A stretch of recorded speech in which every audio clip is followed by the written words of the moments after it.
Hey guys, been a while. Want to do another review today.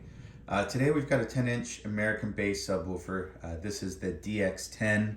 Saw it on one of the forums where they seem to be running a pretty good deal on them. So I was like, hey, you know what? Let me snatch them up. I've actually been very pleased with some American-based subwoofers that I've had in the past. I've done some reviews on them as well as some repairs. So I said, hey, let's give it a shot. The specs seem to be good. The price seemed to be great. At the time of purchase and around this video, these go about $40 or $50, which is pretty impressive for a 10-inch subwoofer. But before I even say that, let's go ahead and dive into what it's got, right? So right away, again, it's an American-based DX10. It shows to be a 90-ounce Y30 magnet with vented cooling motor. So that's just your traditional fare right there. 2-inch single forum high power 4-layer aluminum former voice coil. So 4-layer aluminum voice coil on a aluminum former, which is good. It's great for power dissipation. So that's really impressive. High density foam surround, okay. High quality spider suspension system, okay. Non-pressed paper cone with fiberglass reinforcement. So it says 600 watts. I'm guessing this is peak. So about 300 watts RMS. Which is kind of in line with a 2-inch voice coil. So let's go ahead and open it up. All right, so let's get this opened up. Seems pretty good in regards to weight. Obviously, you can always kind of tell subwoofer how it's going to be by just the initial weight, which is good. Packaging, it's colored, it's not generic. So let's get that opened up here. All right, so what do we got? Got our manual. All right, customer service, Ohio, congratulations. And here are the specifications so far. So we've got the DX10. Here's all the measurements in millimeters. You guys can convert them yourself. And let's look at here. So voice coil, 2-inch diameter, single forum, resonance frequency, 35 hertz, not too bad. Here's your small field parameters.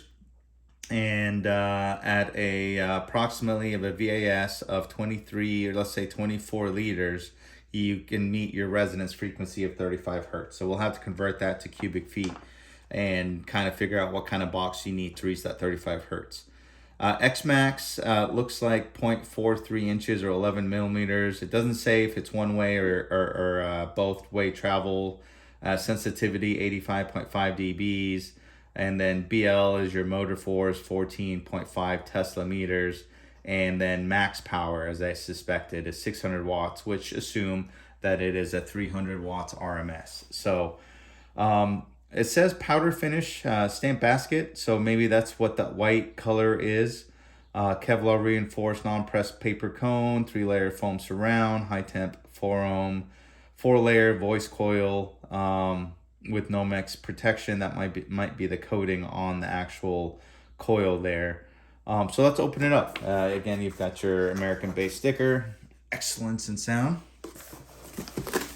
Okay, a good protective foam boxing. Here's the subwoofer itself, nothing else. So let's check this out. And as expected, it is powder coated with the white. It's actually pretty cool looking. Almost kind of like the marine color. I will say the posts are a little bent here, but not a big deal. It looks like it's the same on both. Nice small push terminals. I want to say maybe a good 12 gauge wire will fit just fine. So not too shabby. Single tinsel leads. Looks like they are stitched into the spider itself with a red spider. Looks like a 5-6 inch spider here. You got the rubber boot surrounding, protecting the magnet. 90-ounce motor, double stacked magnets.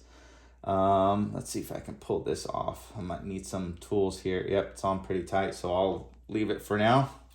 You got the American base stamped on the rubber boot. Looks like aluminum, and I'll get a magnet here just to check out. You've got the vented basket to help cool the voice coil there. Overall, seems like really good quality. Polypropylene type. Now it did say Kevlar reinforced. Hard dust cap. All right, make sure you got a good image there.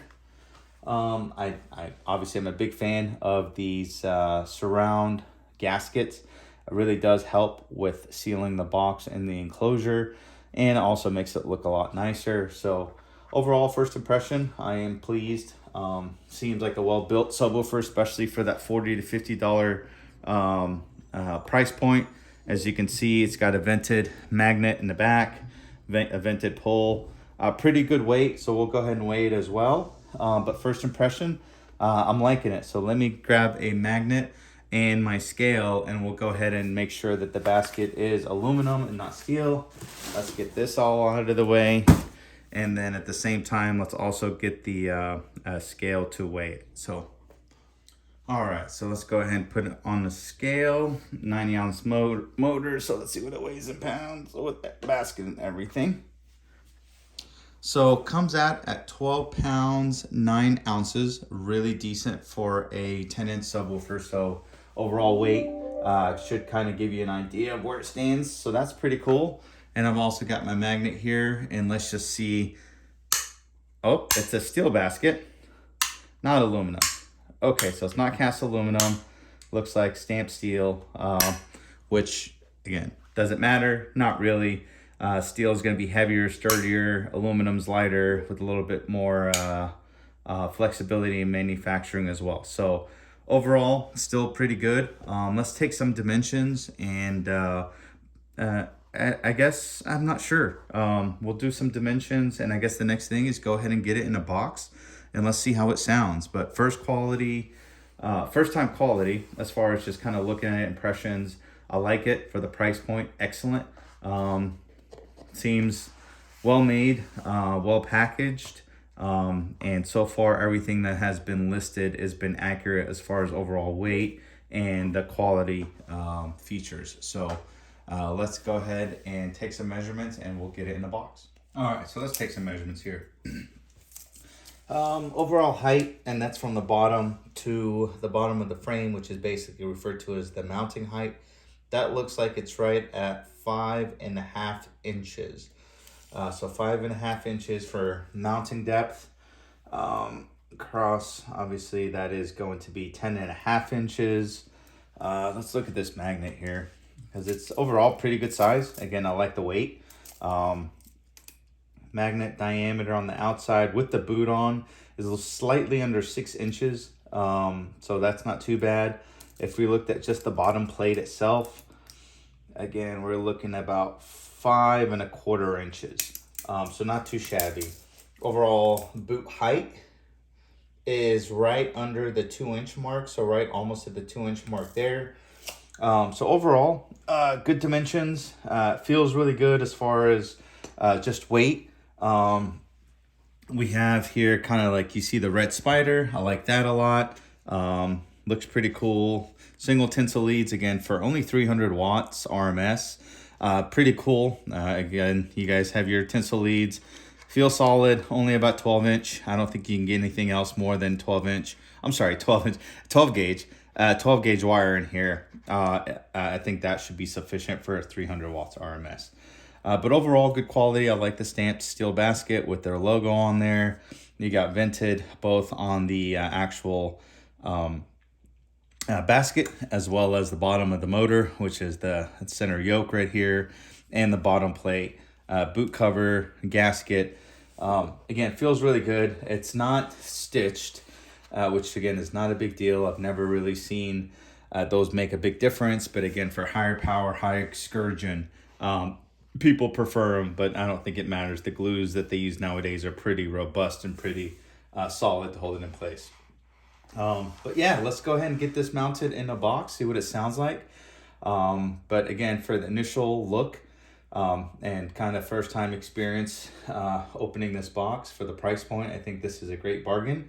Hopefully it sounds good and it kind of maintains its reputation of the American base line of subwoofers. So let's go ahead and get it mounted, see what it sounds like, and get some excursion in there, maybe break it in a little bit, and go from there. All right, guys, so I got it all hooked up. Again, it's a single 4-ohm voice coil.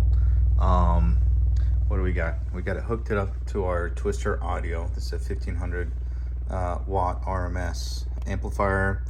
This is the input DC current going into the amplifier at the moment, and approximate voltage is like 12 volts.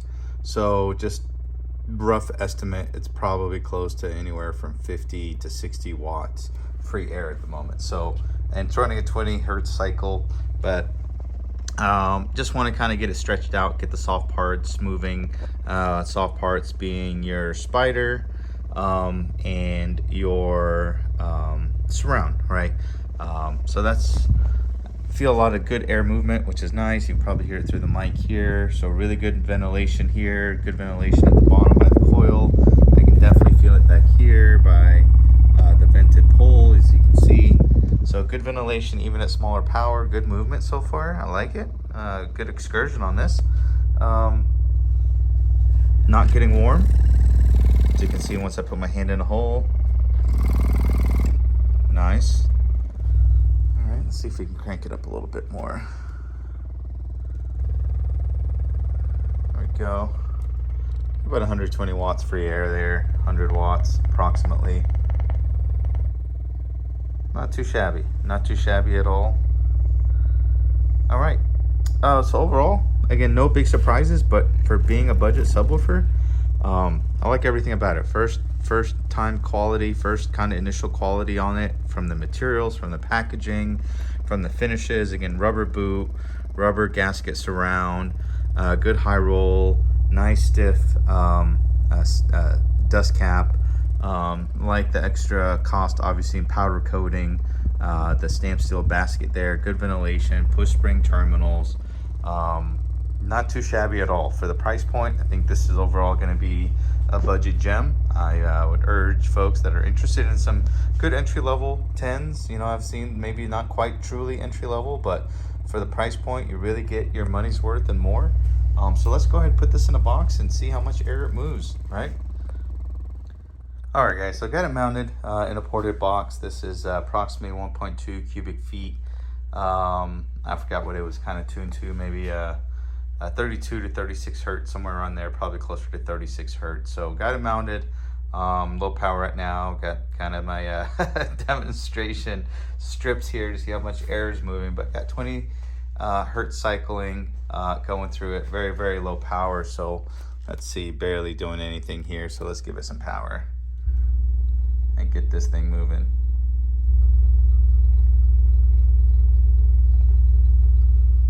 What are we looking at here? Only a couple amps. Wow. Okay. It's a lot of excursion on this. I like it. Really windy. For low power, this isn't competition, but I think this would be a great, really entry level budget subwoofer that's going to put out really good bass. In a smaller vehicle, you know, again, all around probably good sound and quality for your the way it's just built. So talking about 2.5 amps, a little bit more power. Wow, look at that thing go. Not too shabby at all, guys. For 40-50 bucks, pretty impressive. I would really like the excursion on something like this. 300 watts RMS, 600 watts max. 20 hertz cycle right now. See the excursion on this. There it goes. I like it. I like it a lot. 5 amps, nothing. What we got here?